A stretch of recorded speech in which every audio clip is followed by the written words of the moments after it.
Bonjour et bienvenue à tous. Tous ceux qui sont en direct et ceux sur Internet et sur YouTube plus tard, nous vous souhaitons la bienvenue au nom de Jésus. Ce matin, c'est notre culte de louange, d'adoration, de reconnaissance pour ce que Dieu a fait pour chacun d'entre nous durant toute cette semaine. Des fois, il y a des grandes choses. Des fois, il y a aussi des petites choses qu'on ne réalise pas que c'est Dieu qui l'a fait. Et on a du mal à remercier Dieu à cause de cela. Mais ce matin, ne serait-ce que merci parce que Dieu nous a gardés, nous a préservés. Nous pouvons faire monter notre reconnaissance à Dieu. J'aimerais qu'on se lève pour prier et pour dire à Dieu, ce matin, prends toute la place au milieu de nous. Seigneur, c'est devant toi que nous sommes. C'est au pied du trône de ta grâce que nous venons, Père. Tu connais nos cœurs, tu connais nos vies. Tu sais ce qui t'a plu dans nos cœurs, dans nos vies durant cette semaine. Mais tu sais aussi ce qui a fait un obstacle entre nous et toi durant cette semaine. Et ce matin, nous venons au travers du sang précieux de l'agneau. Nous voulons que rien, Père, n'empêche ta présence au milieu de nous. Saint-Esprit, que tu prennes toute la place au milieu de nous. Et s'il y a quelque chose entre nous et toi, ce matin encore, étends ta main sur chacun d'entre nous. Et permets à chacun de saisir ces moments que nous passons ensemble pour te louer, pour t'adorer, pour se repentir s'il le faut, te demander pardon s'il le faut, Père. Parce que nous n'avons pas été comme tu veux, comme tu désires. Et ta parole nous dit que tu veux un peuple saint, un peuple qui t'adore, un peuple qui t'élève, un peuple qui élève les mains pures devant toi. Ce matin, tu vois nos mains qui sont devant toi. Et si elles ne sont pas pures, Père, au nom de Jésus, nous voulons réclamer le sang de l'agneau, Père. Et nous te disons, glorifie-toi au milieu de nous. Et permets à chacun d'entre nous d'apporter, ne serait-ce qu'un merci ce matin, pour tout ce que tu as fait. Et pour tout ce que tu feras encore dans nos cœurs et dans nos vies durant ce culte. Dans le nom de Jésus. Continuons à élever le nom de Dieu avant que la louange puisse prendre la place. Restons vraiment connectés sur Dieu ce matin. Le groupe de louange va nous conduire dans ce temps de chant, tout simplement, d'adoration, de louange. On aura tout à l'heure aussi un temps d'intercession pour l'Ukraine et pour le monde, d'ailleurs, tout simplement. Et puis ensuite, c'est aussi un culte où les enfants sont là ce matin. On est très, très heureux de vous accueillir, les enfants, et de savoir qu'on est ensemble ce matin. Donc il y aura aussi une tolérance à avoir un peu avec quelques décibels de fond qui subsisteront. Et puis aussi, les enfants, si vous voulez vous mettre devant, regardez, il y a des coussins. N'hésitez pas à venir devant, ensemble. Et puis voilà, on va célébrer Dieu ensemble, tout simplement.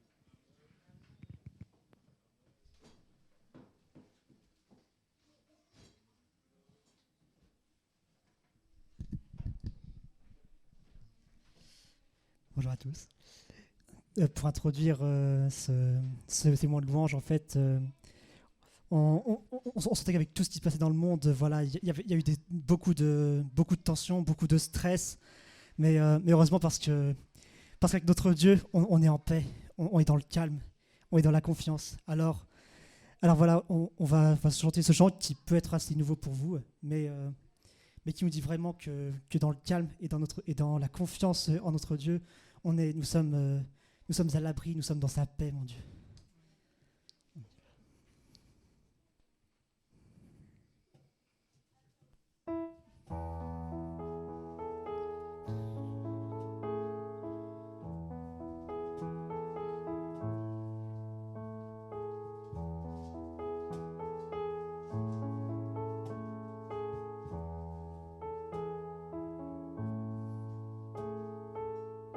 Dans le calme et la confiance, je retrouve mon refuge, ma source de courage, ma paix et mon salut.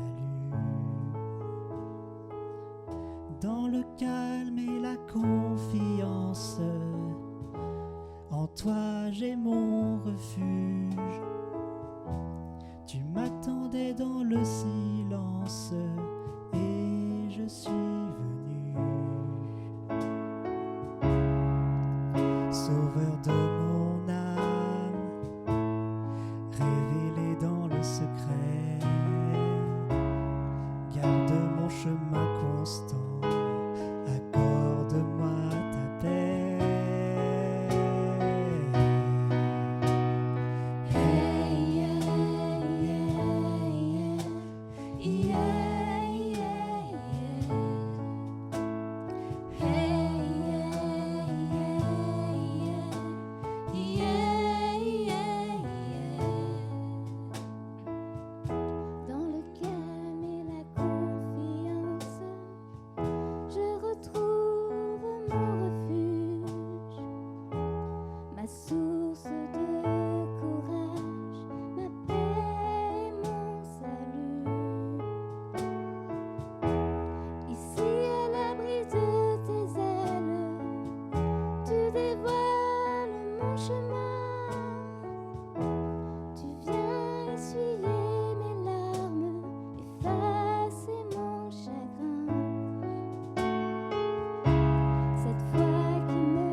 sauve à chaque fois.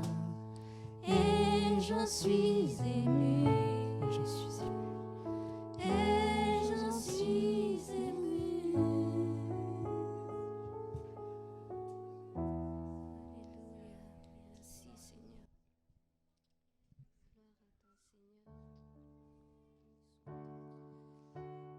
Gloire à ton Seigneur. C'est vraiment Dieu qu'il n'y a qu'en toi qu'on peut être dans le calme et la confiance. Il n'y a que ton nom qu'on peut louer parce que ton nom est si merveilleux, mon Dieu. Tu as toujours été là pour nous. Tu as toujours protégé, en fait. C'est grâce à toi que nous sommes là aujourd'hui. C'est grâce à toi que nous pouvons être dans cette église pour te chanter, te louer. Alors nous voulons tous chanter que ton nom est merveilleux, mon Dieu.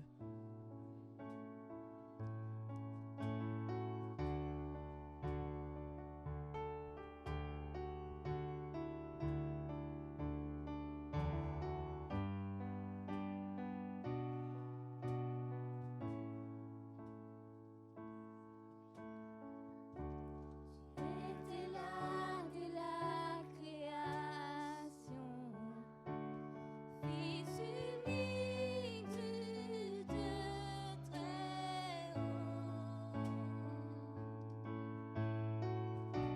Un mystère de t'avoir révélé. En toi, Christ, notre Seigneur. Ce nom est si merveilleux, ce nom est si merveilleux, le nom de Jésus-Christ, mon roi. Oh, ce nom est si merveilleux, sa beauté sans pareil. Oh, ce nom est si merveilleux, le nom de Jésus. Tu n'as pas voulu les cieux en nouveau. Alors Jésus, tu es venu.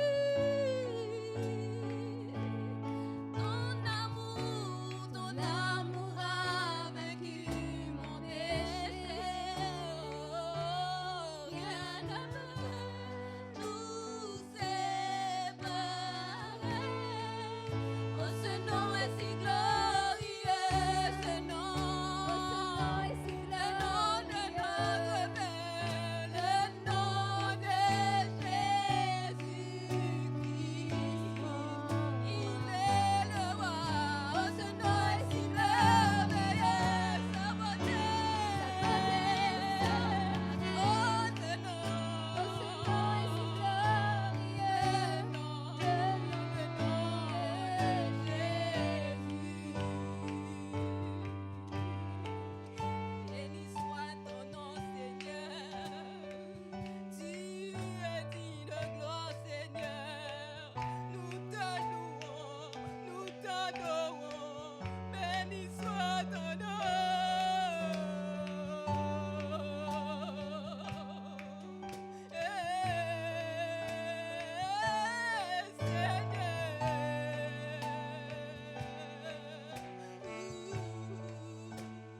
La terre a tombé, le voile s'est déchiré, des âmes en la mort, et le péché,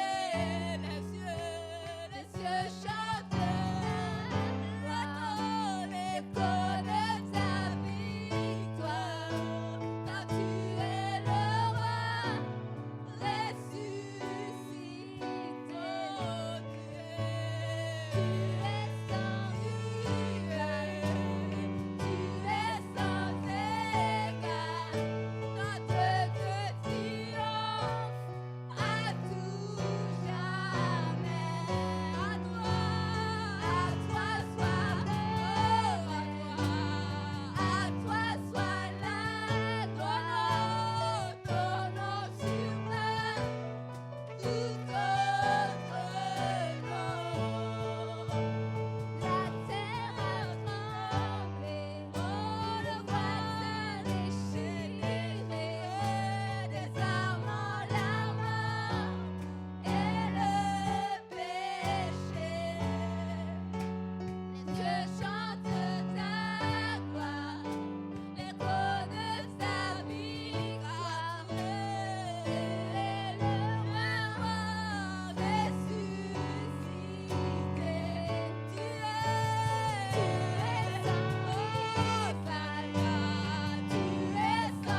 pas de nom plus grand que toi. Alors, pour continuer, je vais vous entendre dire, chacun d'entre vous, je louerai son nom, mon Dieu.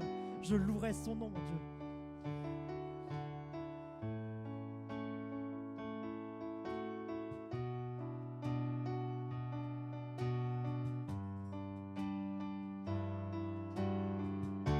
Je veux danser et louer, peu importe ce que je vis, le ressuscité vit en moi, son nom est Jésus.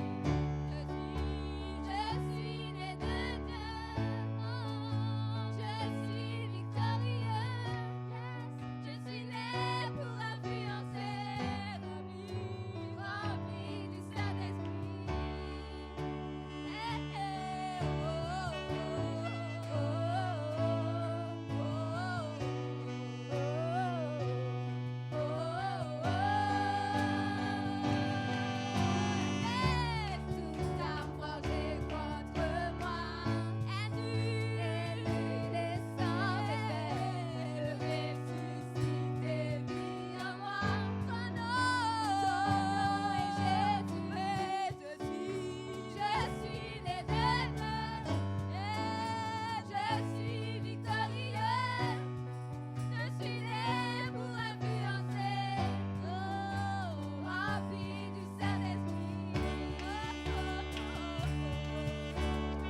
Alléluia. C'est ça l'Église, mes frères et sœurs. C'est ça l'Église. C'est comme ça on doit vivre l'Église. C'est pas que ça doit pas être qu'à travers des circonstances, mais c'est en tout temps. L'Église, c'est comme ça. On doit se laisser conduire par l'Esprit. Et que le nom du Seigneur soit béni ce matin. Juste pour la petite parenthèse, nous avons chanté, nous sommes une armée, mais notre arme, ce n'est pas des armes. Notre arme, c'est la Bible, c'est l'Évangile. Notre arme, notre devise, c'est l'amour, c'est ce que Dieu nous demande. Dieu ne nous a jamais demandé de prendre des armes pour aller tuer quiconque. Dieu nous demande justement de gagner des armes pour lui, au travers de sa parole. C'est sa parole qui fait la différence, parce que notre épée, c'est l'Esprit de Dieu. Amen. C'était pour s'il y a des personnes qui nous visitent, qui ne soient pas un petit peu étonnées. Non, nous ne sommes pas une armée, nous n'enrôlons personne pour aller faire la guerre. Nulle part, notre guerre, c'est de prier pour les armes, pour gagner les armes. Amen. Et ce matin, pour introduire la Sainte Seine,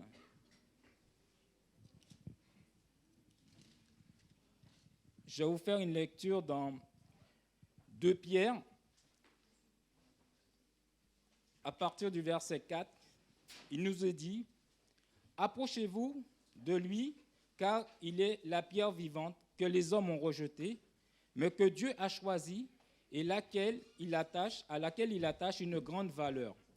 Et vous aussi, comme des pierres vivantes, vous qui formez un temple spirituel, édifiez-vous pour constituer une sainte communauté, prête, chargée de lui offrir des sacrifices spirituels qu'il pourra accepter favorablement par Jésus-Christ. Voici en effet ce qu'on trouve dans l'Écriture à ce sujet. Moi, je place en Sion une pierre angulaire choisie d'une grande valeur. Celui qui met sa confiance en elle ne connaîtra jamais le déshonneur. Pour vous donc qui croyez, l'honneur. Mais pour ceux qui ne croient pas, la pierre que les constructeurs ont rejetée est devenue la pierre principale, la pierre d'angle. Amen. Juste pour faire une petite parenthèse, est-ce que tu peux mettre le diapositive, s'il te plaît? Alors, j'ai mis ce diapositive pour vous montrer. Aussi, on peut appeler la pierre angulaire comme la clé de voûte. Et ça va vous permettre de comprendre pourquoi on dit la pierre angulaire ou la clé de voûte. Parce que ce qui est appelé la voussoir centrale ou la clé de voûte, si on enlève cette pierre, eh bien, tout l'édifice s'écroule. Eh bien, Jésus, c'est ça pour nous. Si Jésus n'est plus notre vie, tout s'écroule.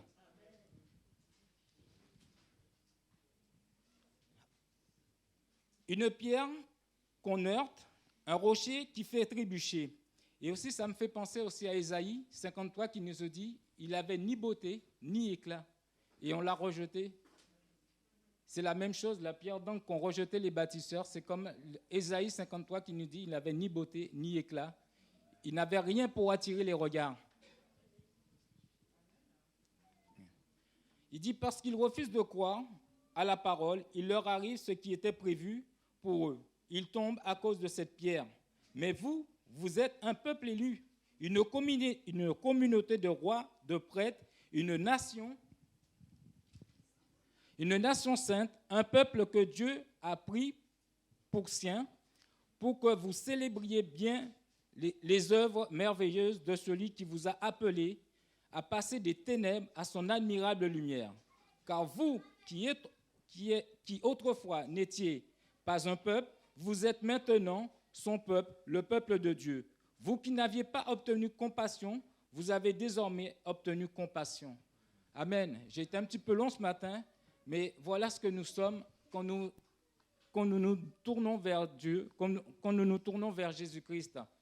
Dieu nous donne de la compassion, nous donne son amour. Alors ce matin, si vous avez accepté Jésus dans votre vie, si vous le reconnaissez comme votre Seigneur, comme votre Sauveur, si vous êtes passé par les eaux du baptême, je vous demande de vous lever et je vais appeler Manouchka et Amélie qui vont m'aider à distribuer le pain et le vin. Je vous rappelle, si vous nous visitez, que si vous avez accepté tout cela, ben vous êtes libre aussi de pouvoir partager le pain et le vin avec nous. Amen. Seigneur notre Dieu, nous voulons vraiment, Seigneur Dieu, nous approcher de toi, Seigneur, vraiment avec un cœur humble, un cœur repentant, Seigneur, un cœur tout entier ouvert à toi, Seigneur. Et reconnaître, Seigneur Dieu, dans ce pain et ce vin, Seigneur Dieu, ton corps et ton sang, Seigneur Dieu. Oui, Seigneur, c'est vrai que nous le faisons souvent, mais je te prie, Seigneur Dieu, de nous donner, Seigneur, ce matin, une nouvelle compréhension, Seigneur, de ton sacrifice. Une nouvelle compréhension, Seigneur, de ta grâce pour nous. Parce que cette grâce, Seigneur Dieu, elle est totalement imméritée, Seigneur Dieu. Seigneur, nous n'avons pas mérité, Seigneur Dieu, cette grâce, mais tu nous l'as donnée, Seigneur. Alors sois loué, sois glorifié, Seigneur.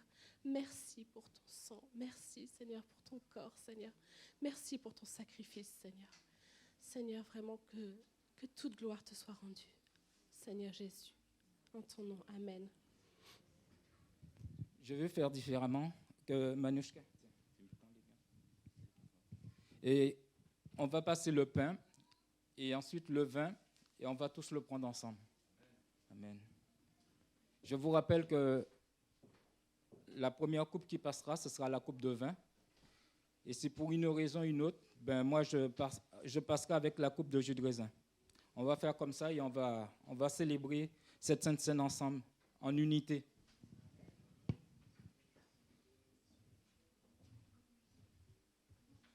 On se déroule le culte, vraiment que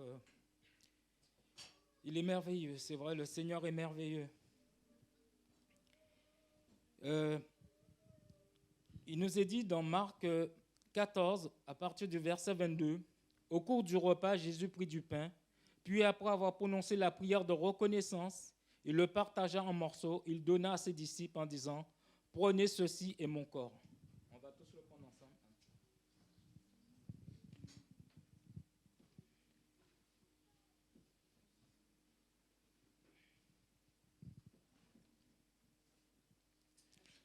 Ensuite, il prit la coupe, remercia Dieu, il la leur donna, et ils en burent tous. Alors il leur dit, c'est mon sang par lequel est scellée l'alliance. Il va être versé pour beaucoup d'hommes. Vraiment, je vous le déclare, je ne boirai plus du fruit de la vigne jusqu'au jour où je boirai le vin nouveau dans le royaume de Dieu. Amen. Prenons le vin ou le jus de raisin ensemble.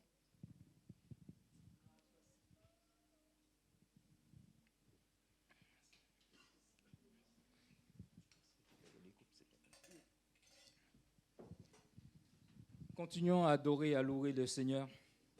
Vraiment, comme l'a dit Jean-Yves en début de culte, même merci. Le Seigneur est à l'écoute. Quelle que soit la manière qu'on formule notre louange, le Seigneur est à notre écoute. Nous sommes là pour le glorifier, nous sommes là pour le remercier. Et vraiment, ce matin, je suis touché par vraiment comment le Seigneur conduit le culte ce matin. Amen. Seigneur Dieu. Merci Seigneur parce que tu es visiblement là ce matin par ton esprit. Merci parce que tu parles à nos cœurs. Merci parce que tu nous attires vers toi. Merci parce que tu nous montres à quel point tu es essentiel et indispensable pour avoir la paix en toutes circonstances. Merci parce que tu règnes aujourd'hui. Tu règnes, Seigneur, et ton royaume, c'est l'amour, comme ça a été dit tout à l'heure. Merci de continuer à toucher nos cœurs, à toucher ce monde par ton amour, Seigneur. Ce monde a tant besoin de toi, a tant besoin de ton amour, de ta paix, de pratiquer ce que tu as dit comme le plus grand des commandements. C'est d'aimer Dieu de tout son cœur et d'aimer son prochain comme soi-même. Alors, nous te remercions parce que tu es ce Dieu qui aujourd'hui encore veut communiquer à l'humanité entière cette réalité qui peut tout changer. Au nom de Jésus, Amen. Amen. Mes frères et sœurs, avant de laisser la place à Georges pour la prédication, j'aimerais qu'on prenne un temps de prière pour la situation actuelle dans laquelle nous sommes, le monde se trouve. Est-ce que tu peux juste mettre l'équipe technique ? Voilà, super, merci beaucoup. On va prier pour l'Ukraine, mais pas que l'Ukraine, en fait le monde, la Russie, le monde dans lequel nous sommes. Et vous avez vu les images, on voit que ça en fait, depuis quelques jours. C'est normal parce que c'est choquant, parce que c'est impactant. C'est impactant pour l'Europe, c'est impactant pour le monde. Chacun des gouvernants cherche comment se positionner, comment réagir. Vous avez entendu aussi le président russe qui a dit clairement que si quelqu'un chercherait à freiner ou à s'opposer, eh bien les conséquences seront au-delà de ce qui est imaginable. Donc on peut entendre que la tension est forte, n'est-ce pas ? Donc on va prier pour notre monde et pour la situation actuelle. Alors l'Église de Dieu est un mouvement international dans environ 170 ou même 190 pays maintenant, 7 millions de membres, dont des membres en Ukraine, en Russie, en Pologne, etc. Et si je vous parle de cela, c'est parce que nous sommes aussi organisés avec différents responsables de secteurs, dont un responsable des missions qui a communiqué hier ou avant-hier sur la situation et l'encouragement à la prière pour la situation actuelle. Alors, je ne vais pas vous montrer sa vidéo parce qu'elle est un peu longue et elle est en anglais, mais j'ai juste récupéré un peu du texte de la vidéo pour vous donner quelques éléments de la situation actuelle de nos églises, donc des églises de Dieu, notamment en Ukraine et en Russie, et quelques mots d'encouragement à la prière. Alors, il y a peut-être quelques fautes d'orthographe parce que c'est un traducteur qui a fait le travail, enfin un traducteur informatique, je veux dire. Nous avons une centaine d'églises en Ukraine et une centaine d'églises en Russie. C'est une famille unie. Ils se connaissent par leurs prénoms, prient les uns avec les autres et pratiquent régulièrement le culte les uns avec les autres. Aujourd'hui, un engagement injustifié les sépare. Dans vos prières, je vous demande de prier pour nos familles d'églises, non seulement en Ukraine, mais aussi en Russie. Avec 1 million de réfugiés attendus d'ici dimanche, les 85 églises de Dieu en Pologne sont prêtes pour le réveil. Nos congrégations ukrainophones en Pologne tendent la main aux perdus et aux nécessiteux avec des mains secourables et la parole de Dieu. Et les églises de Dieu, j'ai vu des vidéos en Pologne, s'organisent avec de la nourriture, des vêtements, des couvertures, ont enlevé les chaises de leurs églises et sont prêts à accueillir des réfugiés ukrainiens qui viennent qui vont fuir en Pologne d'ici aujourd'hui et dans les jours à venir. Nous prions et croyons en Dieu pour l'une des plus grandes moissons spirituelles jamais vécues en Pologne. Nos églises roumaines accueillent maintenant des réfugiés. L'Institut théologique pentecôtiste roumain est impliqué avec des étudiants installés à la frontière qui traduisent la langue ukrainienne en roumain afin de répondre à leurs besoins et de les transporter vers un lieu sûr. Notre superviseur national de Hongrie, Daniel Christie, est en train de mettre en place un centre de réfugiés. Je suis heureux de vous annoncer que ce soir, les enfants de notre orphelinat de Mariupol, Pilgrim République, sont en sécurité. Ils ont traversé plus de la moitié du pays à l'abri du danger et arriveront demain dans la zone de transit de l'Ukraine occidentale. Au cas où la guerre s'étendrait à l'ouest, des dispositions ont été prises pour emmener les enfants et les adultes en Roumanie. Je suis également heureux de vous informer que l'orphelinat Sail of Hope a été déplacé, mais se trouve toujours dans l'est de l'Ukraine. Pour le moment, ils sont en sécurité car ils se sont séparés en plusieurs groupes. Notre troisième orphelinat, Alexandera, est situé dans une petite ville du centre de l'Ukraine. Cette petite ville n'a pas été menacée jusqu'à présent. Vous êtes probablement au courant, mais avec la loi martiale en vigueur, tous les hommes ukrainiens âgés de 18 à 60 ans doivent rester et se battre. La majorité de nos pasteurs appartiennent à cette tranche d'âge. Donc l'évacuation de nos pasteurs vers un lieu sûr n'aura probablement pas lieu. Nous continuons à tendre les mains aux familles. Donc voilà quelques nouvelles très fraîches d'il y a 2 jours sur la situation des églises de Dieu en Ukraine, en Russie, en Pologne, en Hongrie, en Roumanie aussi. Donc on va prier tout simplement. Alors je vous propose juste quelques axes de prière. Nous allons prier pour les chrétiens en Ukraine et aussi pour les églises. Nous allons prier pour le peuple ukrainien. Donc pas seulement les chrétiens, mais le peuple tout entier qui aujourd'hui, vous avez vu les images, aujourd'hui est sous forte pression. Nous allons prier pour les autorités russes. Nous allons prier pour les réactions du reste du monde suite à cela. Et nous allons prier pour que le Saint-Esprit continue à toucher les cœurs et faire avancer le royaume de Dieu. Amen. Parce que nous savons que ces choses-là ont été annoncées, elles existent depuis toujours en fait. Les guerres existent depuis toujours et elles existeront certainement jusqu'au retour de Christ. D'ailleurs, c'est ce qu'on voit dans l'Apocalypse. Mais n'empêche que Dieu reste au contrôle et le Saint-Esprit agit. Amen. Alors si vous êtes d'accord, on va se lever. J'avais prévu de faire prier plusieurs personnes, mais comme le temps passe et que je veux que Georges ait le temps de pouvoir nous partager la prédication de la parole de Dieu, si vous êtes d'accord, en notre nom à tous, eh bien j'aimerais présenter ces sujets à Dieu. Donc je vous invite à vous joindre à moi de tout votre cœur, de toute votre pensée. Vous pouvez même élever la voix en même temps que moi si vous le souhaitez, vous faites comme vous voulez, mais vraiment intercédons de tout notre cœur ainsi que des centaines, des milliers d'églises à travers le monde qui prient pour les mêmes sujets que nous. Père éternel, ce matin, nous voulons ensemble, en tant qu'Église de Dieu à Pontoise, rejoindre les autres églises de Dieu, toutes les églises et même tous les peuples qui prient, Seigneur, pour la situation en Ukraine, en Russie et à travers le monde. Ce qui se passe dans ce pays nous concerne. C'est tout proche de l'Europe, c'est un pays du monde et indirectement ou directement, nous sommes concernés. Alors nous te prions pour nos frères et sœurs, Seigneur, nos frères et sœurs en Christ, que tu bénisses, que tu protèges les chrétiens d'Ukraine, que tu protèges les églises. Certaines ont déjà été détruites par des bombardements. Nous te prions pour les églises, pour les chrétiens, Seigneur, afin qu'ils soient solides, qu'ils soient en paix, qu'ils soient encouragés, qu'ils soient préservés, Seigneur, aussi dans leur intégrité. Que tu préserves, Seigneur, leur foi aussi, et qu'ils restent concentrés sur toi. Nous te prions aussi pour tous les expatriés qui sont là-bas en Ukraine, qui sont appelés à rejoindre leur pays. Nous te prions, Seigneur, de les garder en sécurité pendant tout leur déplacement. Nous te prions aussi pour le peuple ukrainien, Seigneur, qui est sous pression. Nous te prions de protéger ce peuple tout entier, de toucher le cœur du président ukrainien afin qu'il prenne les bonnes décisions. Nous te prions pour les autorités russes, Seigneur. Là aussi, Seigneur, nous te prions pour qu'elles prennent des décisions qui soient inspirées par toi, Seigneur. Alors, on ne sait pas très bien comment prier, mais nous te prions pour les autorités russes et pour les jours à venir. Nous te prions pour les réactions du reste du monde suite à cela. Nous te prions pour que chaque pays prenne une position qui soit inspirée par toi.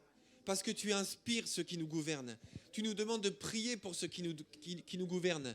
Nous te prions pour notre président Macron. Nous te prions pour tous les présidents d'Europe, des États-Unis, de partout dans le monde, afin qu'ils prennent la bonne décision ou les bonnes décisions. Nous ne savons pas lesquelles sont à prendre. Nous ne sommes pas capables de toute façon de juger ou bien de savoir exactement ce que chacun doit faire. Mais nous te prions juste pour que chacun soit inspiré par toi dans les décisions qu'il prendra. Et nous te prions pour que ton esprit, qui souffle dans les ténèbres, qui souffle dans le chaos, qu'il apporte ta lumière, qu'il touche les cœurs et qu'un mouvement spirituel, une vague de réveil se déverse en Ukraine, dans les pays de l'Est, dans le monde tout entier, et que chacun se tourne vers toi et réalise que tu es le Dieu tout-puissant, créateur du ciel et de la terre, créateur de la vie, toi qui as créé tout être humain à ton image. Tu veux aujourd'hui nous rassembler à tes pieds et nous amener à la prière, nous amener aussi à la repentance et nous amener à la foi en toi.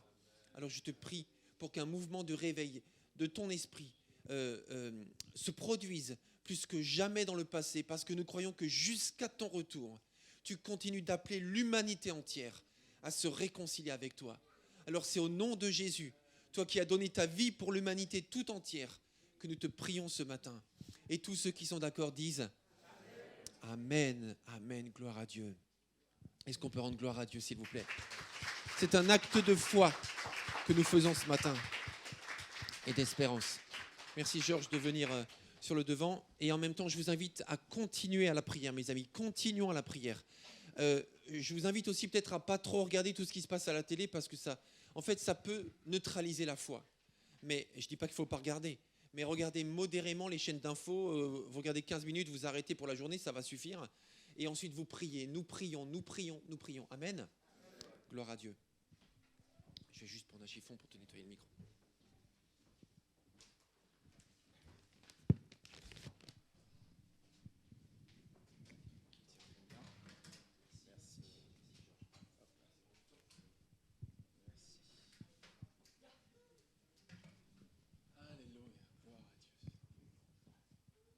On a déjà bien passé du temps dans la présence de Dieu, déjà prié. Mais j'aimerais simplement qu'on prenne le temps de réaliser que notre Dieu est tout-puissant. Qu'on réalise que Dieu est tout-puissant malgré tout. Alors c'est un peu difficile d'enchaîner avec tout ce qui a été dit et fait, mais je fais confiance au Saint-Esprit, il est là, donc ça va bien se passer. Voilà, pour tout le monde. Il y a 2 semaines, on a partagé sur la croix qui veut te parler, la croix qui veut me parler. Vous êtes avec moi? Ouais. La fenêtre, elle va se fermer, vous inquiétez pas. Voilà, ça va aller. Merci. Et Je crois que le Seigneur, il parle, sa parole, elle est éternelle, quelles que soient les circonstances. Et la croix parle tous les jours.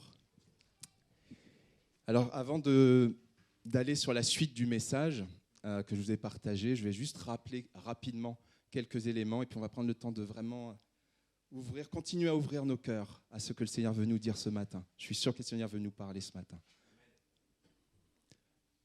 Alors, qu'est-ce que nous a dit la croix ?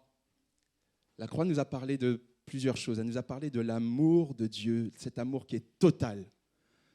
Je l'ai dit, l'amour de Dieu, c'est Dieu, il était, entre guillemets, je vais dire tranquille dans son ciel, entre guillemets, parce qu'il se souciait quand même des hommes, évidemment. Mais dans son amour infini, il ne voulait pas qu'on reste séparés de lui, il ne voulait pas qu'on soit condamné éternellement à vivre dans le péché, à être soumis au péché. Et dans son amour infini, il a envoyé son Fils. Il s'est envoyé lui-même, en fait, vers nous. Il est venu lui-même vers nous. C'est un amour total. Et quand je dis total, ça veut dire qu'il a tout donné. Il n'a pas donné, je vous le disais il y a 2 semaines, il n'a pas donné un bras, une jambe, une oreille, un œil. Non, il a tout donné. Non seulement son corps, mais son âme. Il a accepté d'être séparé du Père pour toi et pour moi. Et pour toutes celles et ceux qui vont entendre, peut-être celles et ceux qui ne connaissent pas peut-être, sûrement, celles et ceux qui ne connaissent pas Dieu. Son amour, il est total. Ce qu'il a fait aussi, c'est que son obéissance est totale. En faisant ça, il nous montre que son obéissance, il aurait pu dire, non, mais jusqu'à la dernière minute, on le voit dans le jardin de Gethsémanée, non pas ta volonté, mais la mienne. Sa volonté, il l'a abandonnée. Il a obéi totalement. Et ça nous parle aussi. Ça te parle et ça me parle. C'est ce chemin sur lequel le Seigneur veut qu'on soit, le chemin de l'obéissance totale. Ok ? Vous êtes avec moi ? Il y a autre chose aussi, c'est qu'il nous a montré, en faisant ça, en allant à la croix, Jésus-Christ nous a montré sa confiance en Dieu. Moi, je ne sais pas si toi ou moi, le Seigneur nous avait dit, bon, on n'a pas la valeur de Jésus, évidemment, mais si le Seigneur nous avait dit, va faire ce sacrifice pour porter le péché du monde, peut-être qu'on aurait douté, on se serait dit, mais c'est trop demandé, quoi. Est-ce que tu vas vraiment me ressusciter après ? Tu vois ? On aurait pu se poser des questions. Il lui a fait confiance, il sait à qui il s'adresse. Il sait qui est son Dieu. Sa confiance est totale. Le Seigneur nous a montré aussi autre chose. La croix nous a parlé d'autre chose. Je ne sais pas si vous voyez bien sur l'écran. Attends, je vais juste baisser ça. Ça gêne un petit peu, je pense, pour certains.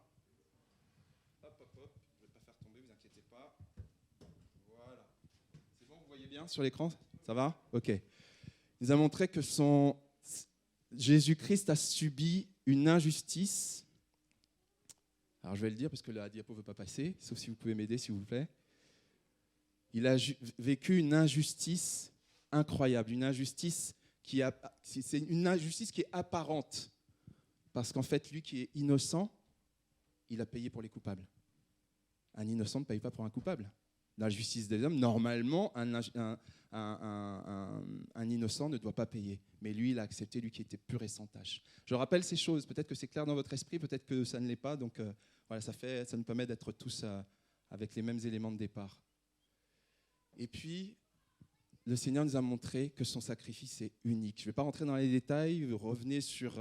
les notes sont disponibles pour les groupes de maison et elles sont accessibles, mais le sacrifice de Jésus-Christ est unique, il est parfait. Le sacrificateur, le souverain sacrificateur, au lieu d'offrir un sacrifice, c'est lui qui s'est offert un sacrifice. Son sacrifice, il est parfait selon la loi, il est parfait aux yeux de Dieu, parce qu'il l'a fait avec cœur. Il ne l'a pas fait simplement pour respecter une loi, il l'a fait de tout son cœur pour toi et pour moi. Voilà, je ne vais pas revenir sur tous les détails, voilà, vous avez les références, mais notre Dieu, il est un Dieu incroyable. On va prendre juste le temps. Alors j'ai fait exprès de le mettre en forme de croix, j'espère que vous l'aviez vu. Hein ? Nathan, je suis sûr que tu l'avais vu. Oui, je sais. Voilà, mais on va juste se recueillir un instant. Je sais qu'on a déjà beaucoup prié, mais vraiment que notre cœur s'ouvre à ce que le Seigneur veut nous dire ce matin. Seigneur, je te remercie. Je te bénis pour tout ce qui a déjà été dit et fait, et tu es manifestement présent. Mais même si tu ne te manifestes pas, tu es présent. Tu es souverain et glorieux. Nous t'honorons et te remercions. Tu parles de multiples façons. À nous ici, à ton Église dans le monde entier, à nos frères et sœurs dans le monde entier. Bien sûr que nous pensons à l'Ukraine fortement et à la Russie ce matin, mais dans bien d'autres pays, il y a des souffrances, il y a des persécutions, il y a des rejets. Mais je te loue, je te remercie parce que tu es un Dieu d'amour total, d'obéissance, de grâce, de confiance, un Dieu juste, un Dieu bon. Et Seigneur, ce que tu attends, ce n'est pas les sacrifices, c'est l'obéissance. Ce sont des cœurs. Et je te rends grâce et gloire de ce que la croix nous parle encore ce matin. Merci de m'utiliser à la gloire de ton nom et de nous utiliser tous dans l'application que nous allons faire de ta parole. À toi l'honneur et la majesté. Amen. On a un Dieu qui est déroutant. Il ne fait pas les choses comme tout le monde. Voilà. C'est ça moi, c'est l'une des choses que je préfère avec Dieu. Il ne fait pas les choses comme tout le monde. Et on a du mal des fois à comprendre la justice de Dieu. Mais notre Dieu, c'est un Dieu, on le dit souvent, un Dieu d'amour, un Dieu bon. On aime le dire et c'est vrai, mais c'est aussi un Dieu juste. C'est pas un Dieu bisounours, c'est un Dieu juste. Il ne fait pas les choses juste par amour et par bonté, il le fait parce que c'est nature, mais il est juste. Et il regarde au cœur. Maintenant, c'est juste pour dire que le Seigneur, il nous parle, il nous aime, enfin tout ce qui est écrit, etc. Ça, c'est très bien quelque part. C'est bien de le savoir, mais ça ne change pas une vie. Ça ne change pas une vie. Et je vais essayer de vous parler ce matin de ce qui change, ce qui a vraiment tout changé, parce que des hommes bons, des gens pleins d'amour, des gens obéissants, confiants, justes, etc., qui ont donné de leur vie, de leur temps, etc., il y en a plein, de tout temps, il y en a eu plein. Il y en a eu plein. Il y en a même autour de nous, il y en a même ici. Je crois que tout le monde d'ailleurs. Voilà, on est tous des gens très très bien, etc. Mais c'est vrai que ça, c'est pas ça qui change la vie. Ce qui change la vie, c'est ce que le Seigneur a fait. Je vais vous en parler ce matin. Parce que la croix va beaucoup plus loin. Elle va beaucoup plus loin parce que c'est un lieu de victoire pour Dieu et pour les chrétiens. Je vais vous inviter à prendre un passage qu'on va mettre de côté. On va le lire dans quelques instants, mais comme ça, vous pouvez vous préparer. C'est dans Romains, la lettre de Paul aux Romains, au chapitre 6. Je vous dirai le verset tout à l'heure. Romains 6. Si vous voulez bien le prendre, s'il vous plaît. Comme ça, tout à l'heure, on le lit. Alors, la croix, en apparence, et j'ai fait exprès de remettre cette image, ça paraît un lieu de défaite. On peut se dire, mais en gros, les ennemis de Jésus, en fait, ils ont eu sa peau, pour parler simplement. Ils ont eu sa peau, ils l'ont tué, ça y est, c'est ce qu'ils voulaient, ils l'ont éliminé. Pour eux, c'est fini. Et je voudrais juste vous partager quelque chose que, il y a 2 semaines à la fin du culte, alors je vous le dis juste pour info, j'aime bien avoir vos feedbacks, que vous me disiez ce que vous avez apprécié, pas apprécié, après le culte, pas maintenant, hein, des choses qui ne sont pas claires, etc. J'aime bien avoir vos feedbacks. Et je pense que je peux le dire parce que je lui ai demandé l'autorisation. Brigitte qui me partage quelque chose à la fin du culte. Elle me dit, mais ça m'a fait penser à quelque chose de fort. Je n'avais pas vraiment réalisé comme ça. C'est que Jésus, il est sacrifié, il est sur un bois. Il est pendu au bois. Pour la loi juive, je pense que plusieurs le savent, c'est une malédiction. Malheur soit celui, maudit même, il est dit dans la parole, dans Deutéronome 21, maudit soit celui qui est pendu au bois. C'est-à-dire que Jésus a accepté d'être maudit pour toi et pour moi. Ça veut dire quoi? Ça veut dire que pour les Juifs, si on se replace dans le contexte juif, ça veut dire qu'il a accepté d'être maudit aux yeux de tout le monde, qu'on dise, voilà, il est maudit. Et ça veut dire quoi? Ça veut dire que les Juifs, à partir du moment où ils voyaient que lui est maudit, ça veut dire qu'il ne pouvait pas être le Messie. Le Messie, pour un Juif, ne peut pas être maudit. Ça va loin. C'est-à-dire que Jésus a accepté d'être rejeté par son peuple pour que toi et moi, on puisse être sauvés. C'était ça le plan de Dieu. C'est extraordinaire. Les pensées de Dieu ne sont pas nos pensées. Et à un moment, la parole de Dieu le dit, il y a des prophéties qui le disent, le peuple d'Israël va revenir. Parce que c'est lui le peuple qui avait reçu les promesses au début. Prions pour Israël. On est le même peuple. Israël et nous, c'est la même souche. OK ? Mais le Seigneur a accepté d'être maudit aux yeux d'Israël. Ça ne vous fait pas grand-chose apparemment, mais moi ça me remue. Hein. Ou alors ça ne se voit pas, peut-être ça se passe à l'intérieur. Mais en tout cas, voilà, moi ça m'a remué d'entendre ça. Que Dieu a accepté d'être maudit pour toi pour son peuple, pour que toi et moi puissions rentrer. Parce que c'est comme ça, si les Juifs avaient accepté, toi et moi on ne serait pas rentrés.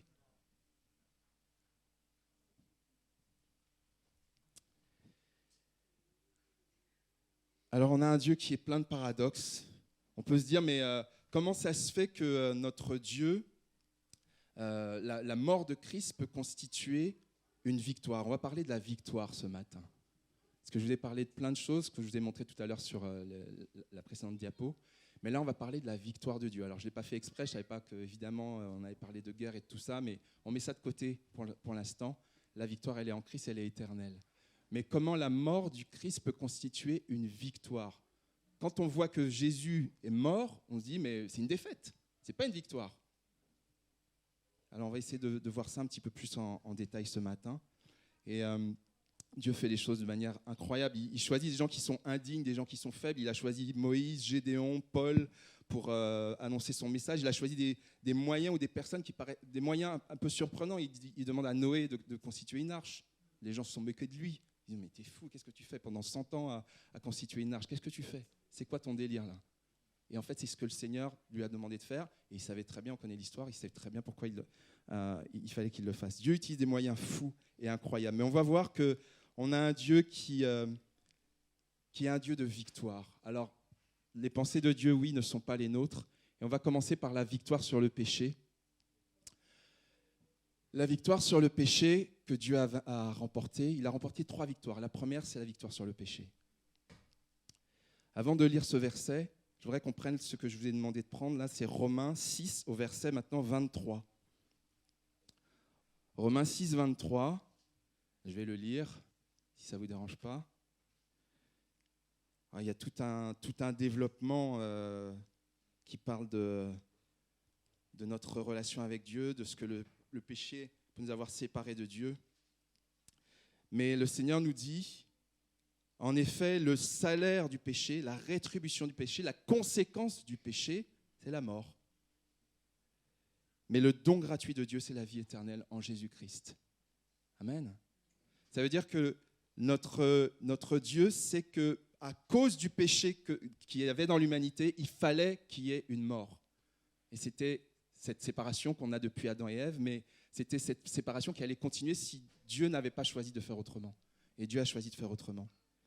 Et il y a un autre passage qui dit que Jésus a paru, le Christ a paru, ça c'est dans Hébreu, mais je ne vous donne pas la référence là, vous l'aurez dans les notes. Il a paru une seule fois pour abolir le péché par son sacrifice. Je ne me rappelais pas de ce verset-là. Il a apparu une seule fois pour abolir, pour effacer le péché par son sacrifice. Et il y a quelque chose qui est très fort, c'est que Jésus a accepté, mais Dieu qui est pur, Dieu qui est saint, Dieu qui est sans tache, Dieu qui est sans péché, qui est sans... Mettez tout ce que vous voulez. Il a accepté de porter dans son corps, dans son âme, pour toi et pour moi, tout ce qui le dégoûte, le péché. Il n'y a pas quelque chose qui dégoûte plus Dieu que le péché. Et il a accepté de porter ça sur lui, lui qui est sans péché, qui ne connaissait pas le péché. Il a accepté de porter ça pour toi et pour moi, pour prendre ce péché et pour l'effacer et pour l'annuler et pour le vaincre, pour qu'il soit définitivement vaincu. Et le péché est vaincu à la croix. Le péché agit encore dans nos vies, mais il est vaincu. Il est vaincu. C'est pas il sera vaincu. C'est pas peut-être. C'est il est vaincu à la croix. Amen. Gardons ça vraiment précieusement dans nos cœurs. Et la victoire qui est en Christ, c'est ce verset que je vous ai affiché. C'est dans Colossiens, la lettre de Paul aux Colossiens. Jésus-Christ, le « il » c'est Jésus-Christ. Jésus-Christ a annulé le document qui nous accusait et qui nous était contraire par ses dispositions. Il l'a supprimé en le clouant à la croix. En le clouant à la croix, c'est Jésus. Il n'y a personne d'autre. Ce n'est pas équivoque, c'est clair. Ça veut dire quoi? Ça veut dire que ce passage parle d'un document, d'un acte. Il y a, selon les traductions, un acte, un document juridique. Il y avait un texte, il y avait quelque chose qui faisait qu'on était condamné aux yeux de Dieu. Mais c'est quoi cette condamnation aux yeux de Dieu? À votre avis, c'était quoi? Je vais vous faire participer un petit peu, parce que sinon je vais parler tout le temps. Et puis, c'était quoi cette condamnation qui était entre Dieu et nous? Le péché, ouais. Il y avait quoi dans l'Ancien Testament? C'était quoi la relation de Dieu avec le peuple juif dans l'Ancien Testament? C'était la loi. C'était la loi. C'est-à-dire que la loi était un frein. C'était impossible de respecter toute la loi. Si on désobéissait à un commandement, ça effaçait tout. Ça veut dire qu'on avait désobéi à l'ensemble de la loi, en fait. Et il y avait des choses à lire. Hein.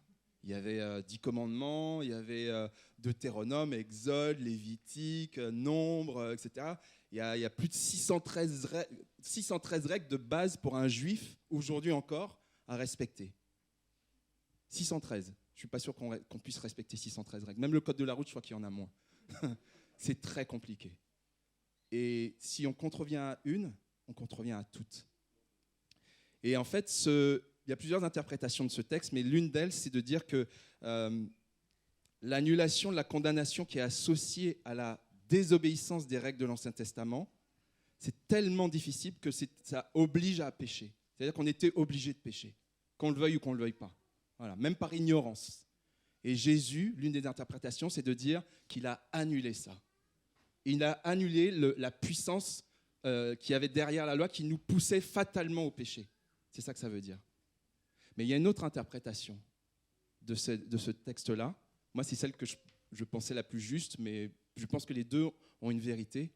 C'est qu'il a annulé le document qui nous accusait. Qui est celui qui accuse? C'est son nom. Satan, ça veut dire l'accusateur. Ça veut dire que Satan, dans les lieux célestes, ne me demandez pas quand, ne me demandez pas comment. C'est une interprétation, et je pense qu'elle est assez juste.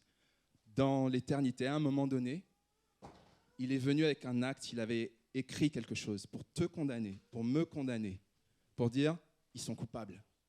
C'est ce qu'il a fait en plus, il a fait avec plein de gens, avec Job, avec plein. Hein. Il est coupable. Voilà ce qu'il a fait. Regarde, je l'accuse pour telle raison. Puis on a tous des dossiers. Hein. Quand on examine nos vies, on a tous des dossiers. Il y a tous des choses qu'on a fait, qu'on n'aurait pas dû faire, qu'on n'aurait pas dû dire, qu'on n'aurait pas dû penser. Donc il avait de quoi nous accuser. Et il est venu devant Dieu pour dire, voilà, allez, je les accuse, voilà, regarde. Et en fait, à la croix, qu'est-ce que Jésus a fait? Il a dit, je prends ça, je ne vais pas le faire avec mes feuilles, hein. Je déchire, j'annule. Ça ne sert plus à rien. Ça n'a plus d'effet. On l'a chanté tout à l'heure. Toute arme forgée contre moi est nulle et sans effet. Toute langue qui s'élève en justice contre moi, je la fais taire. Tel est l'héritage des serviteurs de l'Éternel. Ésaïe 54, si je me rappelle bien. Voilà. Et ça veut dire que Jésus-Christ a annulé le document qui nous accusait. Ça, c'est super important. Quand il y a une condamnation dans ta tête, tu es enfant de Dieu, rappelle-toi qu'il n'y a aucune condamnation pour ceux qui sont en Jésus-Christ. Si tu es un enfant de Dieu, refuse la condamnation. Demande pardon à Dieu. Repens-toi sincèrement et ton Dieu va te pardonner. Ton Dieu va te libérer. Ton Dieu va t'apaiser. Mais refuse la condamnation. Ça, c'est déchiré, ça n'existe plus. Rappelle-lui la croix. Si le diable veut te condamner, rappelle-lui la croix. Rappelle-lui la croix. Le péché est déchiré. L'acte d'accusation est déchiré. La puissance de soumission du péché est annulée. Je ne sais pas quel mot vous pouvez mettre comme synonyme d'annuler. Qu'est-ce que vous connaissez comme autre mot que annuler? Effacer, quoi d'autre? Comment? Caduc. Supprimer, quoi d'autre? Déchirer, aboli, effacer. Ok? C'est clair. C'est effacé. Ça n'existe plus. La puissance du péché n'existe plus. Le péché existe toujours. Mais la puissance de condamnation du péché n'existe plus à la croix. Merci Seigneur. Merci Seigneur. Je pense qu'on peut applaudir le Seigneur pour ça. On peut glorifier Dieu. Alléluia. Merci Seigneur. Merci divin Papa. Et il y a encore autre chose, c'est que je vous ai dit, il y a 3 victoires. La première, c'est la victoire contre le péché.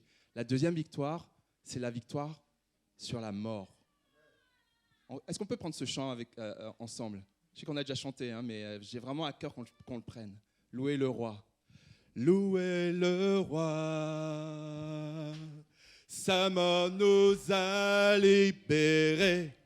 Il a vaincu la mort et son pouvoir. Louez, louez le roi Jésus. Jésus est vivant pour toujours. Il règne pour l'éternité. Amen.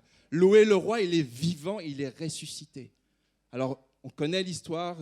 Je pense que tout le monde, quand je regarde ici, je crois qu'on connaît tous le Seigneur, mais peut-être les gens qui vont écouter sur Internet peut-être ne connaissent pas. Jésus, il est mort à la croix, c'est vrai, mais il est vraiment resté dans le tombeau, mais il est vraiment ressuscité.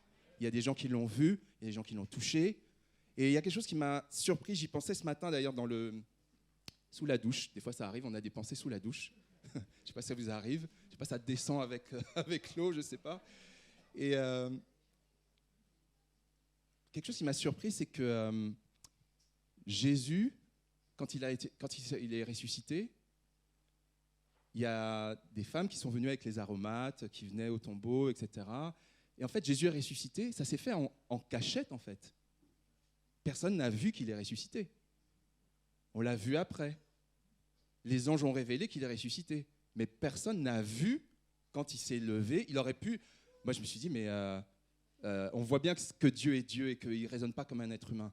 Un être humain, il aurait dit, mais tu veux montrer que tu es ressuscité, mais montre-le à tout le monde, quoi.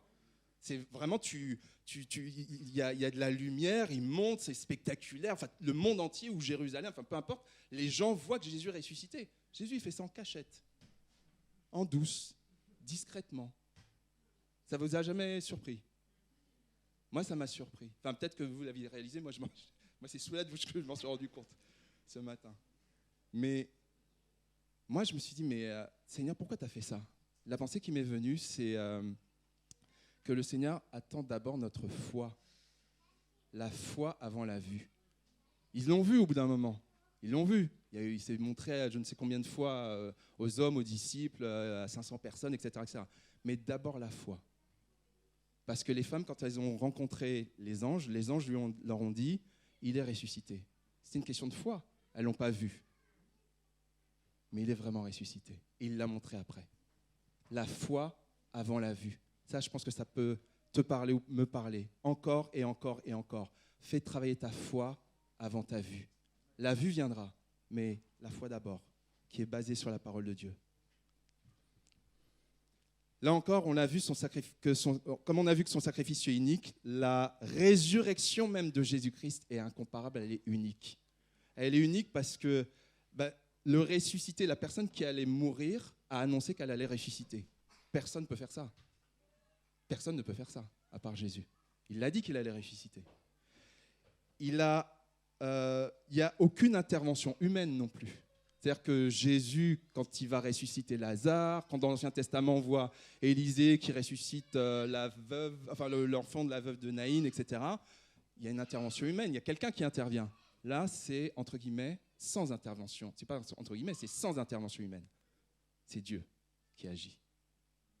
La résurrection de Jésus, elle est unique parce que toutes les personnes aujourd'hui, qui ont été ressuscitées à un moment, elles meurent après. Lazare, il est mort après. On sait bien que Lazare n'est pas monté au ciel vivant. Non, il est mort à un moment. Jésus, il est ressuscité pour toujours. Sa résurrection, elle est vraiment unique. Et Jésus nous dit quelque chose alors qui est particulier, ça demande vraiment que le Seigneur nous révèle les choses, nous montre les choses, c'est qu'il nous dit qu'il est la résurrection.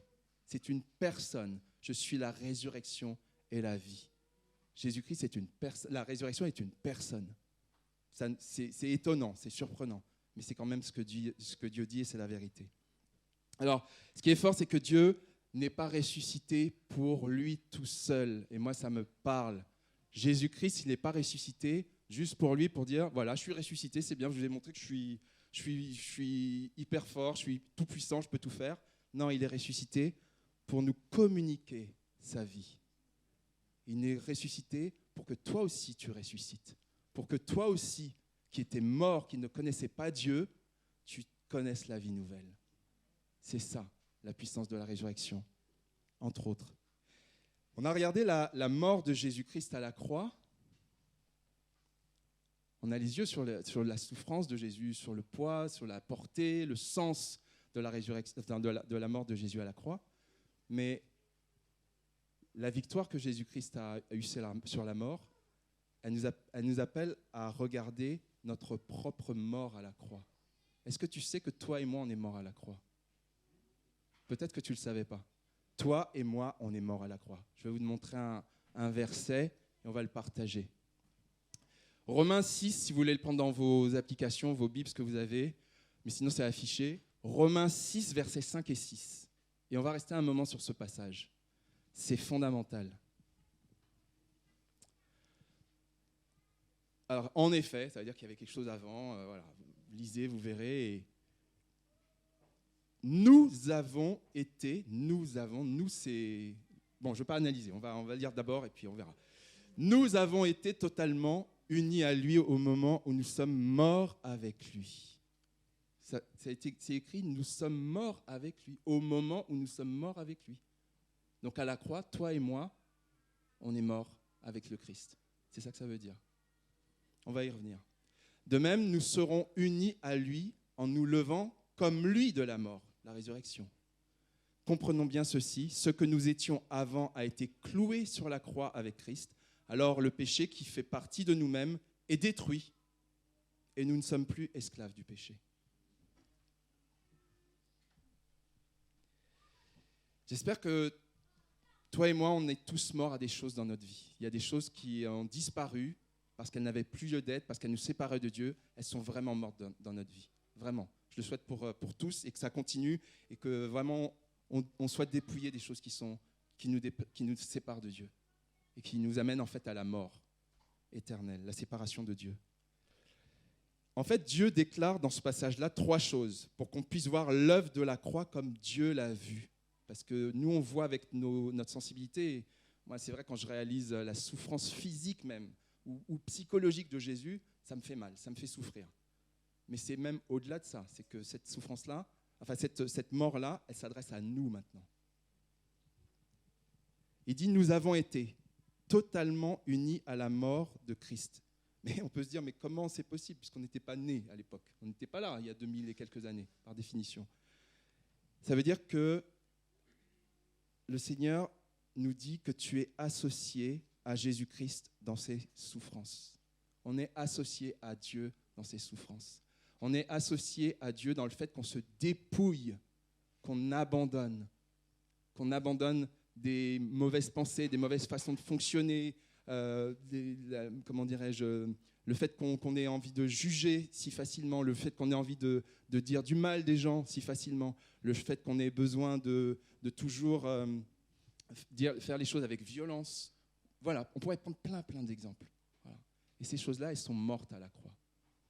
Et le Seigneur nous invite à ce qu'elles soient vraiment mortes et qu'elles n'essayent pas de bouger ou voilà, elles sont vraiment mortes. Réalise et déclare par la foi que ces choses sont mortes à la croix.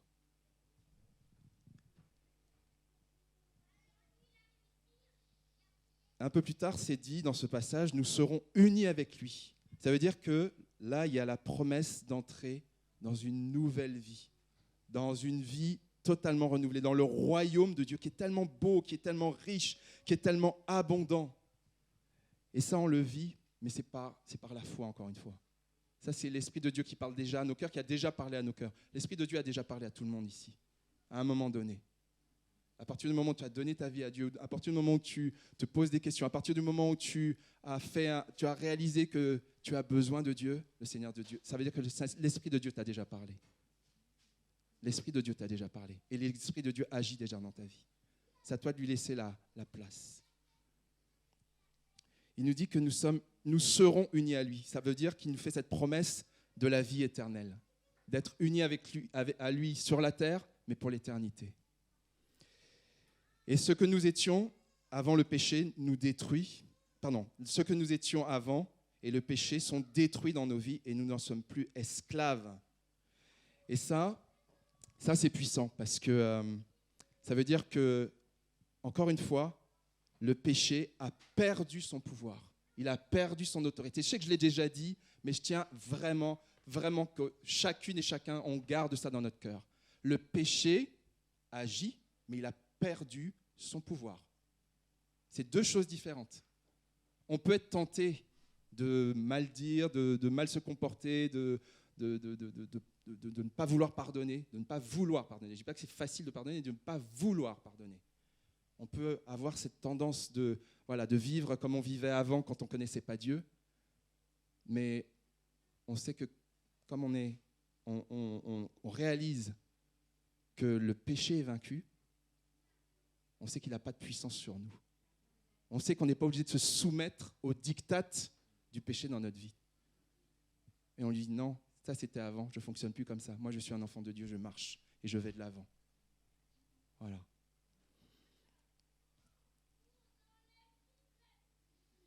Il y a un témoignage, je ne vais pas vous le citer, mais je vais vous inviter à aller sur... si vous avez vraiment à cœur de le faire, c'est un témoignage qui m'a touché, que j'ai entendu cette semaine, sur une émission qui s'appelle Inside. Je ne sais pas si qu'est-ce qui connaît Inside ici, sur MCI. Ouais, ok. Est-ce que vous vous rappelez du pasteur Yanis Gauthier, qui a prêché l'année dernière? Vous vous rappelez de Yanis Gauthier? En visio, je l'avais harcelé pour qu'il vienne, machin, vous vous rappelez? Voilà, ok. En fait, c'est lui qui anime cette émission-là. Et en fait, c'est sur des témoignages de gens qui ont eu des vies brisées. Mais vraiment, en 1000 morceaux, les vies. Alors, je ne vais pas vous raconter le témoignage, mais je vous invite vraiment à regarder le témoignage ça a été diffusé cette semaine. C'est le témoignage de Johanna. Alors, ça ne s'appelle pas comme ça. Dessus, ça s'appelle... c'est une enfant esclave. Enfin, c'est elle a été rendue esclave par des membres de sa famille qui l'ont exploitée. Et je ne vous raconte pas tout, mais elle a rencontré le Seigneur. Et sa vie a totalement changé. Et là, c'est une vraie victoire sur la mort. Parce qu'elle était morte, elle le dit, hein, elle était morte. À un moment, à l'intérieur, il n'y avait plus personne. Il y avait l'apparence, mais elle était morte. Et Dieu l'a restaurée, Dieu l'a ressuscitée. Dieu lui a redonné la vie. Ce témoignage, il est vraiment ultra puissant. Je vais continuer avec, parce qu'on a parlé là, ce matin de la victoire de Jésus sur le péché, la victoire aussi de Jésus sur la mort, mais il y a une autre victoire. La troisième victoire, à votre avis, c'est sur qui ou sur quoi? La victoire de Jésus-Christ à la croix. Il a vaincu quoi et qui? Il a vaincu le péché, il a vaincu la mort, il a vaincu quoi? Comment? Ben oui. Il a écrasé la tête du serpent. La postérité de la femme, c'est écrit dans Genèse 3,15 de mémoire, la postérité de la femme a écrasé la tête du serpent. Jésus-Christ a vaincu le diable. Vous avez deux références là. Et la deuxième, 1 Jean 3, 8, le dit très clairement. Cette référence, elle dit « Il a paru pour détruire les œuvres du diable. » Ok? Il a paru, Jésus-Christ a paru, il est venu. Alors peut-être c'est des évidences que je dis, hein. Peut-être vous entendez ça depuis 10 ans, 15 ans, 20 ans, mais je crois vraiment que le Seigneur me pousse à vous partager ça ce matin. Et que ça reprenne sa place dans nos cœurs. Peut-être que c'était un petit peu mis de côté, on le sait, hein, mais non, remets-le un peu plus haut dans ton cœur. Il a paru pour détruire les œuvres du diable, dans ta vie, dans la vie des gens autour de toi, dans le monde entier. C'est ça que ça veut dire. Et le Seigneur a persévéré à accomplir sa mission malgré l'opposition. Il y avait de l'oppression, il y avait de l'opposition, il y avait un acharnement du diable, mais dès sa naissance. Dès sa naissance, il y a déjà Hérode qui veut le faire éliminer. Il sait qu'il va arriver, il veut déjà le faire éliminer. Il n'est même pas né. Il y a, dans la tentation dans le désert, Satan essaye de le tuer. Il lui dit jette-toi et puis les anges vont te rattraper. Bon, il a dû prendre Dieu pour ce qu'il n'est pas apparemment. Mais il y a eu des complots pour vouloir tuer Jésus, des complots de religieux. Il y a eu dans le jardin de Gethsémanée, Jésus-Christ, il crie, je crois que je l'ai dit tout à l'heure, mais ta volonté, mais non la mienne. Mais c'était une lutte. Et qu'est-ce qui faisait qu'il aurait pu basculer? C'est la tentation de garder sa vie. Mais la tentation, elle vient de qui? Elle ne vient pas de Dieu, hein, elle vient du diable, clairement. Et les oppositions pour que Jésus-Christ n'accomplisse pas sa mission, il a été humilié, il a été meurtri. le roi des rois, on lui a mis une couronne d'épines, on s'est moqué de lui, on l'a craché dessus, etc. Il aurait pu dire, mais vous vous adressez à qui? Humainement, il y a des gens qui auraient réagi comme ça. Mais Dieu est Dieu. Et puis il savait pourquoi il venait. Il savait pourquoi il venait. En gros, l'ennemi a échoué. Il a échoué sur toute la ligne, il a essayé de le détourner, de lui dire tu ne vas pas le faire, de le tenter de différentes manières. Il est dit dans la parole qu'il a été tenté en toutes choses. Mais vraiment, quand on dit tout, je pense que c'est vraiment tout, en toutes choses. Mais il n'a jamais péché. Et quels que soient, du coup, les stratagèmes du diable, les stratagèmes qu'il peut chercher à opposer, rien ne peut s'opposer à la réalisation du plan de Dieu dans ta vie et dans ma vie. Il peut faire ce qu'il veut. Il peut faire ce qu'il veut, mais ça, il faut lui rappeler. La victoire à la croix, elle est pour toi, elle est pour moi. La victoire inclut la victoire sur le diable. À un moment donné, si la tentation est trop forte, si l'oppression est trop forte, mais adresse-toi au diable et dis-lui, avec respect, il ne faut pas lui parler n'importe comment, mais dis-lui, tu es vaincu à la croix. On n'a pas à être des victimes du diable. On n'a pas à avoir peur de lui. On n'a pas à le provoquer, mais on n'a pas non plus à avoir peur de lui. Dieu est au-dessus de lui. Dieu lui a écrasé la tête. Et sa destination, c'est le feu éternel. Mais encore une fois, sagesse. Encore une fois, il ne s'agit pas de le provoquer. Mais il faut lui rappeler quand même qui il est, tout simplement. Alors l'encouragement, le défi pour nous, il y a plusieurs défis par rapport à ça, et je vais bientôt terminer. Il y a au moins une conséquence immédiate dans la vie de tous ceux qui sont enfants de Dieu, qui sont chrétiens ou qui vont le devenir. Et j'espère qu'il y en aura encore vraiment des milliers, des millions encore avant le retour du Seigneur. Peut-être des milliards, pourquoi pas, après tout. C'est que le Seigneur veut nous faire bénéficiaires de ces 3 victoires. On est au bénéfice de ces 3 victoires. La victoire sur le péché, elle est pour toi, elle est pour moi. Et ça veut dire des choses dans nos vies. Ça veut dire qu'on est victorieux. La victoire sur la mort, elle est pour toi, elle est pour moi. La victoire sur le diable, elle est pour toi, elle est pour moi. Et il y a un verset que j'aime énormément, alors je ne sais plus si je l'ai affiché. Attends, je vais juste vérifier. Oui, presque. Il est presque affiché. C'est dit, cette expression dans Romains 8, 37, plus que vainqueur. Le Seigneur veut que nous vivions comme étant, et nous le sommes, plus que vainqueurs. On n'est pas juste vainqueur, on est plus que vainqueur. Comment être plus que vainqueur? Parce que c'est Jésus-Christ qui a obtenu la victoire et que personne ne peut annuler ce que Dieu a fait. Ok? Ce serait nous encore, bon, on pourrait dire on a vaincu, mais on n'est pas sûr, ou on vit pas. Non, la victoire, on est plus que vainqueur parce que c'est Jésus-Christ qui a fait ce qu'il fallait faire. Donc on est plus que vainqueur. La défaite a changé de camp. Alors là, je dois cette expression-là, je l'aime beaucoup à Mamadou Karambiri. J'aime bien quand il dit ça. La défaite a changé de camp. La défaite, elle était de notre côté, mais elle a changé de camp. Elle est dans le camp d'en face, chez l'adversaire. Ok? La victoire, elle est de notre côté. La victoire est de notre côté. Amen. Mais la victoire sur nos vies, sur les tentations, sur les choses qui nous retiennent, les choses qui nous empêchent d'aller de l'avant, qui nous empêchent de rentrer en relation pleine et entière, en intimité avec notre Seigneur. C'est cette victoire-là d'abord, avant toute chose. Et le reste en découle. Et il y a une image là qui me vient, c'est vraiment l'image on le dit de temps en temps, mais c'est vraiment le triomphe dans Rome. L'empereur, quand il avait gagné, il traînait celui qui avait perdu, le général qui avait perdu, il le traînait derrière lui. Mais c'est ça que le Seigneur a fait. Et je vais terminer juste ce message en se disant que il y a 2 semaines, on s'est demandé mais pour qui et pourquoi le Seigneur s'est fait crucifier. J'espère que maintenant c'est peut-être un peu plus clair ou un petit peu plus, je ne sais pas, peut-être qu'il y a des choses qu'on s'est rappelées ou qu'on a découvertes. Mais c'était vraiment une question de sauvetage. Il y a un sauvetage d'urgence. L'urgence, c'était que toi et moi, on allait à la mort. C'était sûr et certain. On était séparés de Dieu pour l'éternité. Et le Seigneur a accepté de payer le prix par amour pour nous. Et quelle que soit notre situation, j'aimerais juste projeter quelques quelques situations, peut-être, moi, c'est des prières ou des appels, des choses que le Seigneur a mis sur mon cœur. C'est, si tu veux être libéré, des pensées de mort, de suicide, de vengeance, d'adultère, de pornographie, de médisance, quel que soit, tu veux être libéré de ces pensées-là.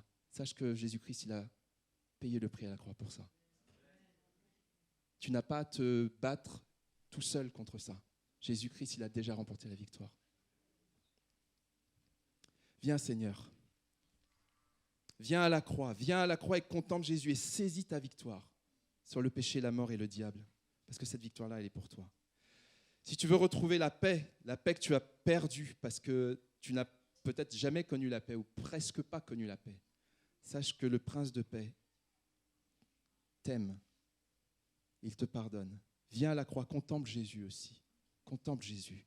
Laisse-toi pénétrer de l'amour du Père, du Fils, du Saint-Esprit pour toi. Laisse-toi pénétrer de l'amour total qu'il a eu pour toi.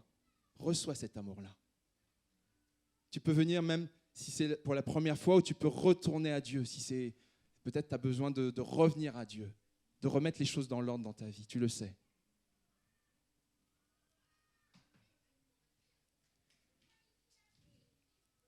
Et puis peut-être que tu as du mal à te soumettre. Peut-être que ton combat, c'est la soumission. On a vu que Jésus-Christ, il a une obéissance totale. Peut-être ta difficulté, ton combat, c'est la soumission. C'est l'obéissance à Dieu et aussi parfois aux autres. Quand ils te demandent des choses qui sont légitimes. Tu es rebelle. À chaque fois qu'on te dit de faire quelque chose, tu dis non. Un peu comme papa Edmond disait la semaine dernière. Vous vous rappelez ? Il disait, les deux fils, est-ce que tu peux aller dans mon champ ? Non, je ne veux pas. C'était ça en fait. Hein ? Ok ? Et peut-être que tu es rebelle contre Dieu, rebelle aux autres. Chaque fois qu'on te demande quelque chose, c'est non, je ne veux pas. Je veux faire à ma façon. Je ne veux pas me soumettre. Tu m'as demandé quelque chose, mais ce n'est pas dans mon intérêt. On verra ça plus tard. Moi d'abord. Peut-être que c'est comme ça que tu fonctionnes. Jésus-Christ, il a payé le prix à la croix pour que tu sois libéré de ça. Parce qu'il n'y a pas de rébellion dans la présence de Dieu. Il y a l'amour. Il y a l'amour. Il n'y a pas de rébellion. Alors viens à la croix, contemple Jésus, relis ses souffrances, réalise que tout ce qu'il a souffert, c'est pour toi. C'est pour que tu puisses être libéré de l'orgueil, parce que derrière tout ça, c'est l'orgueil qui est là. L'humilité précède la gloire. L'orgueil précède la chute, mais l'humilité précède la gloire. C'est ça que dit la parole.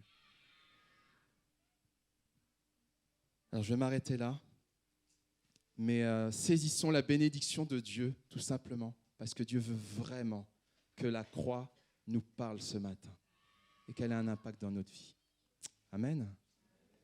Je vais passer la parole à toi ou c'est les annonces ? Ok. Je ne vais pas terminer par la prière. Je pense que Sarah, tu le feras très bien tout à l'heure. Voilà. Et puis, merci beaucoup.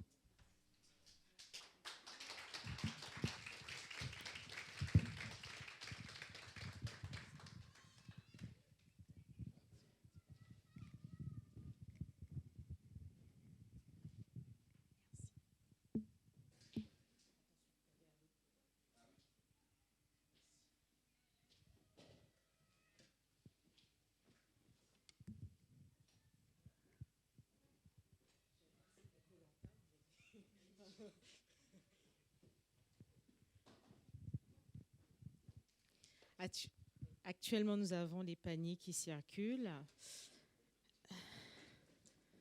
Donc, vous pouvez toujours donner vos dîmes et vos offrandes et permettre à l'œuvre de Dieu d'avancer.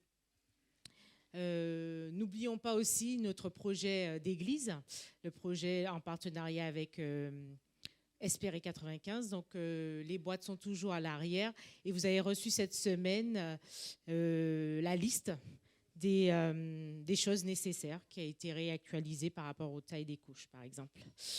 Donc, je n'ai rien oublié.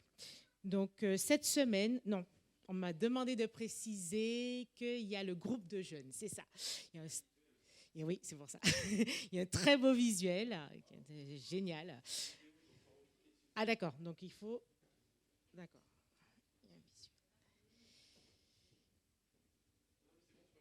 il n'y a pas de vidéo du coup? Non, d'accord. Ah, c'est juste un... D'accord. Donc, du coup, je continue dans tous les cas. Voilà. Donc, nous avons... j'ai pas l'âge d'aller au groupe de jeunes, mais il y a un groupe de jeunes juste après. Voilà, c'est tout. Cette semaine, nous nous voyons pour l'étude biblique. Et donc là aussi, il y a un visuel, mais je ne sais pas si la technique pourra le projeter, puisqu'on fait le... Voilà. Non. L'étude biblique par Zoom, parce que je n'ai pas noté la thématique, je ne sais plus. Voilà. Engage-toi pour la véritable foi chrétienne. Donc, nous allons étudier le livre de Jude avec Jean-Yves.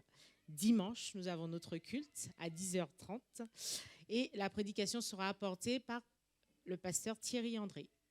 C'est ça. Donc, nous allons nous lever pour prier, pour remettre cette semaine à Dieu.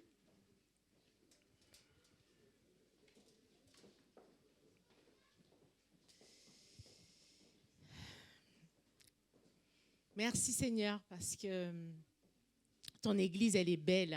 Merci parce que tu l'as voulu ainsi avec chacun de nous qui sommes tellement différents, chacun de nous qui avons tellement à apporter. Et merci parce que nous faisons partie de ce peuple que tu as élu. Et quelles que soient nos origines, quelle que soit notre culture, quel que soit notre passé, quelles que soient toutes ces choses que nous avons pu vivre auparavant, nous faisons partie du peuple de Dieu parce que nous avons reconnu que tu es notre Père, le seul qui puisse nous sauver, ce seul qui apporte le salut par le sacrifice de Jésus à la croix. Et en ça, nous voulons te remercier, nous voulons t'adorer, nous voulons t'élever parce que c'est ça, ta personne, un Dieu d'amour, un Dieu de paix, un Dieu de compassion, un Dieu miraculeux. Et comme on l'a vu encore ce matin, tu ne fais rien comme les autres. Tu veux et tu nous épateras toujours. Parce que là où même des fois on ne t'attend pas, tu es là. Et tu fais des choses à merveille. Alors nous voulons te remettre le reste de cette journée, ce temps de rencontre du groupe de jeunes que tu vas encore saisir, où tu vas encore parler, où tu vas pleinement te manifester. Nous voulons aussi te remettre cette semaine, tout ce qui va se faire, tout ce qui va se décider. Nous voulons te remettre ce monde qui a tellement besoin de toi.